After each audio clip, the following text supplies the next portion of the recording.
if you're at, if you're at a wedding, some things are more casual than others. I don't really recommend like a short sleeves. I still think like a dress jacket is fine. These days, it really depends on what's happening. People are more casual than they were, but I don't think, in my opinion, and this comes down to maybe style, but I don't think you can go around with a suit. At least like a jacket, something that looks nice. Maybe not a tie. That way, if you have to take it off, your jacket off to get some shot, you're fine. It's not too constrictive. I don't think it would be.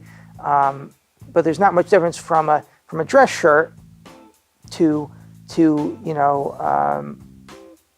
a shirt you can move in, or a jacket. I think a jacket is great because you can put it on for like the ceremony, you look good, and you can take it off, you can be moving around. But at least you had that jacket for the really formal times.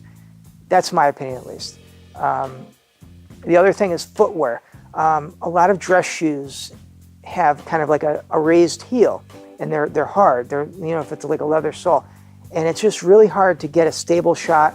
Anything walking, you're gonna find, at least get some sort of rubber sole or some sort of flat sole.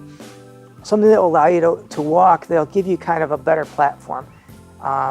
So there are kind of like shoes that look like dress shoes that kind of give you that rubber sole. I think that's fine. I think that's understandable that your primary job is to shoot. You can't, have, perfect dress shoes in that situation.